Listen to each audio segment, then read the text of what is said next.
Bonjour à tous, bienvenue sur cette vidéo pour nous allons vous expliquer une nouvelle leçon. Alors, si c'est la première fois que tu vois notre chaîne, n'oubliez pas de t'abonner et activer la cloche de notification pour ne rater aucune de nos prochaines vidéos. Alors, on commence.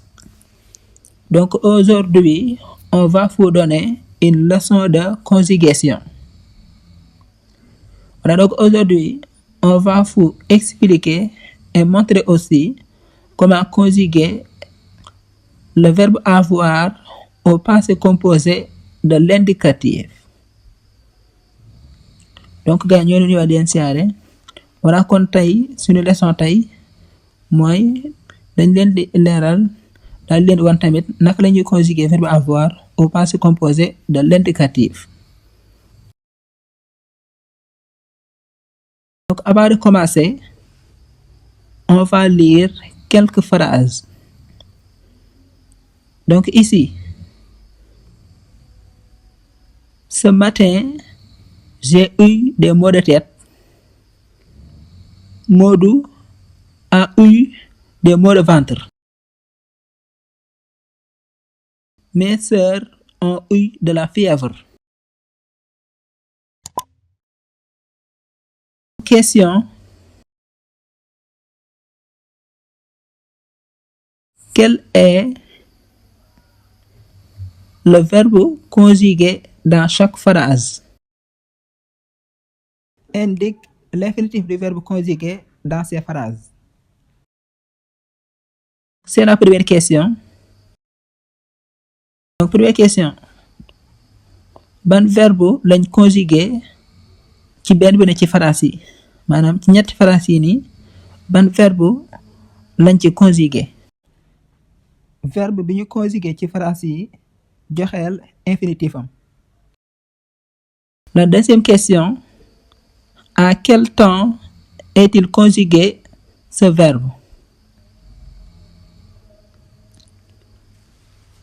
Verbe biñ conjugué ci phrase yi nii ci ban temps lañu ko conjugué? Présent wala passé wala futur? La troisième question. À quelle personne est-il conjugué ce verbe? Verbe bi ñu jëfandikoo ci phrase yi nii ci yan personne lañ leen conjugué maanaam ci yan personne lañu conjugué verbe bi ñu jëfandikoo ci phrase yi. Donc c'est la dernière question. Avant de répondre les questions qu'on a posées, on va vous expliquer et montrer aussi comment conjuguer le verbe avoir au passé composé de l'indicatif.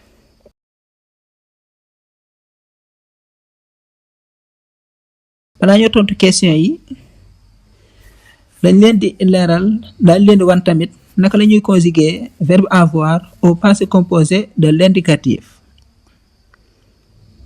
Voilà, donc sans plus tarder. Donc pour conjuguer le verbe avoir au passé composé de l'indicatif,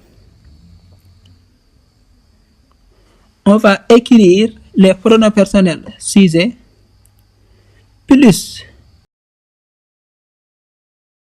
l'auxiliaire avoir au présent de l'indicatif plus encore le participe passé du verbe avoir. Donc je répète. Pour conjuguer le verbe avoir au passé composé de l'indicatif, on écrit les pronoms personnels sujet plus l'auxiliaire avoir au présent de l'indicatif plus encore le participe passé du verbe avoir. C'est U. Voilà. Donc c'est ça qu'on conjugue le verbe avoir au passé composé de l'indicatif. Voilà, donc suñu bëggee conjuguer verbe avoir au passé composé de l'indicatif ni ñuy def mooy dañuy bind pronom personnel sujet yi nga xam ne jàngoon nañ ko daal di ci yokk auxiliaire avoir au présent de l'indicatif moom la ñuy conjuguer daal di ci yokk tamit participe passé du verbe avoir donc participe passé du verbe avoir dafa nekk u donc moom lañ ci yokk je répète donc suñu bëggee conjuguer verbe avoir au passé composé de l'indicatif dañuy bind pronom personnel sujet yi daal di ci yokk auxiliaire avoir au présent de l'indicatif daal di ci yokk tamit participe passé verbe avoir donc noonu la ñuy conjuguer verbe avoir au passé composé de l'indicatif. Donc j'espère que vous comprenez bien yaakaar naa ni comprendre ngeen ni ñuy conjuguer verbe avoir au passé composé de l'indicatif.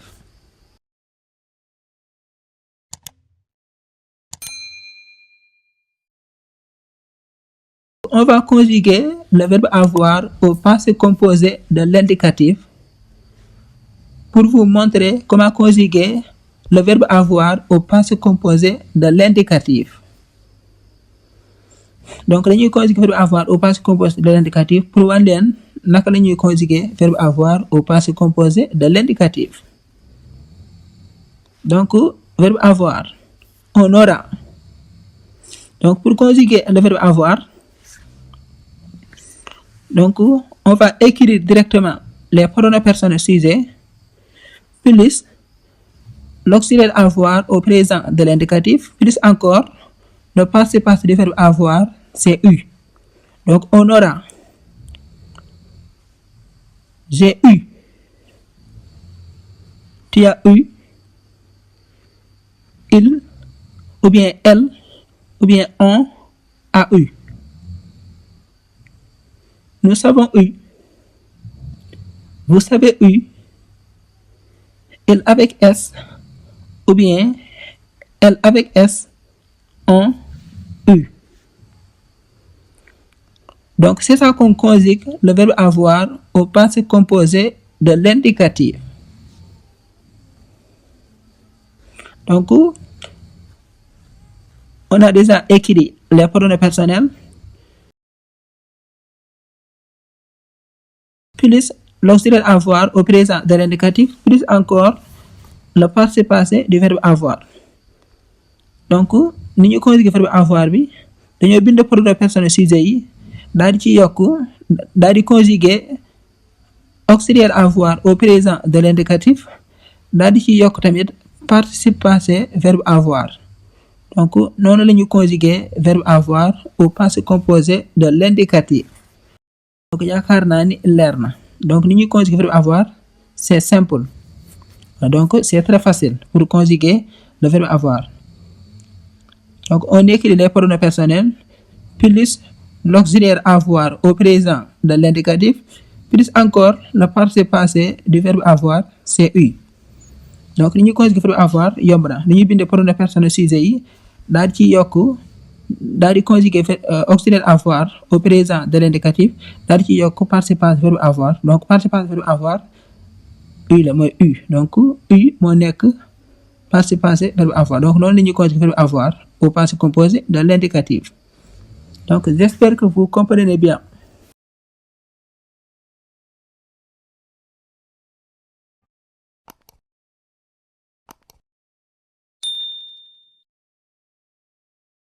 Donc avant de terminer, on va répondre les questions qu'on a posées la première fois. Donc ici, la première question, on nous a dit quel est le verbe conjugué dans chaque phrase. C'est la première question.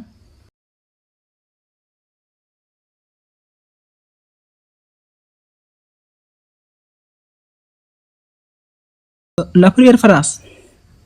Ce matin, j'ai eu des maux de tête. Donc le verbe conjugué, c'est eu. Donc eu, c'est le verbe conjugué dans la première phrase.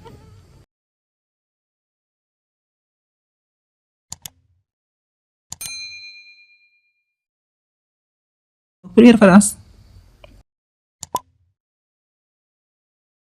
verbe bi ñu conjugué ci première phrase bi dafa nekk eu donc eu moo nekk verbe bi ñu conjugué ci première phrase bi donc j'ai eu moo nekk verbe bi ñu conjugué.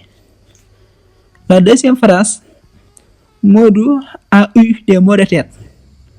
Donc le verbe conjugué dans la deuxième phrase c'est a eu. Donc a eu c'est le verbe conjugué dans la deuxième phrase. Donc deuxième phrase verbe bi ñu conjugué ci deuxième phrase bi dafa nekk a eu. Donc a eu donc Modou a eu des maux de ventre. A eu moo nekk verbe bi ñu conjugué ci deuxième phrase bi. Troisième phrase le verbe conjugué dans la troisième phrase c'est le verbe ont eu. Donc ont eu c'est le verbe conjugué dans la troisième phrase. Donc troisième phrase bi verbe bi ñu ci conjugué dafa nekk ont eu. Donc ont eu moo nekk verbe bi ñu conjugué ci troisième phrase bi. L'infinitif du verbe conjugué dans chaque phrase c'est le verbe avoir. Donc le verbe avoir c'est l'infinitif du verbe conjugué dans chaque phrase. Voilà. Donc infinitif verbe yi ñu conjugué ci phrase yi dafa nekk verbe avoir. Verbe avoir moo nekk infinitif verbe yi ñu conjugué ci phrase yi. J'espère que vous comprenez bien.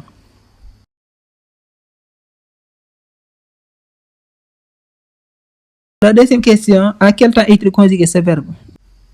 Ce verbe est conjugué au passé composé de l'indicatif. Verbe bi ñu jëfandikoo ci phrase yi ban temps lañ ko conjugué? Donc verbe bi ñu ngi ko conjugué au passé composé de l'indicatif lañ conjugué verbe bi ñu jëfandikoo ci phrase yi. La troisième question et la dernière aussi. À quelle personne est-il conjugué ce verbe? Donc ce verbe est conjugué à la première personne du singulier, c'est-à-dire je,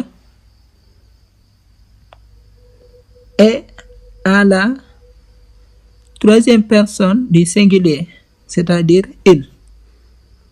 Donc il, c'est le pronom personnel qui correspond avec le nom Modou. Donc Modou, c'est le nom qui correspond avec le pronom personnel il.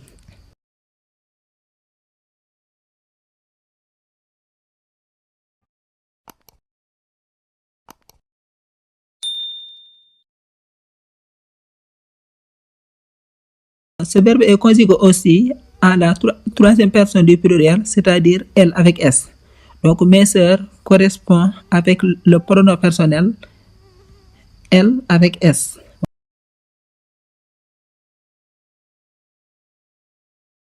Donc dernière question bi ci yan personne lañ conjugué verbe bi? Personne yi ñu conjugué verbe bi dañoo nekk donc verbe bi dañ ko conjugué ci première personne du singulier maanaam je soo xoolee j'ai mooy je ak tamit ci troisième personne du singulier maanaam il sans S soo xoolee Modou a eu donc Modou dafa dëppook il sans S.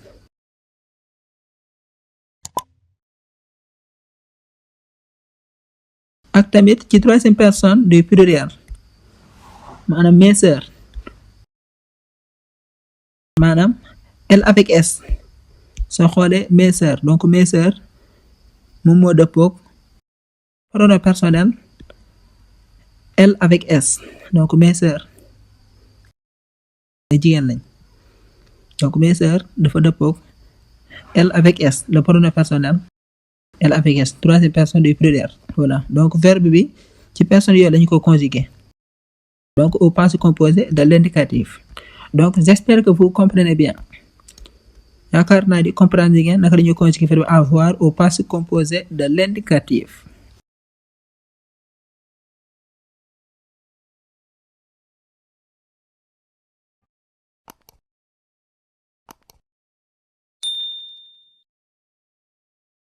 Et voilà, c'est la fin de cette vidéo pour notre leçon d'aujourd'hui. J'espère que cette vidéo vous a plu. N'oubliez pas de nous laisser un petit pouce bleu, c'est-à-dire aimer la vidéo et partage aussi. Donc, merci. Nous vous remercions de votre attention. À bientôt pour de nouvelles vidéos.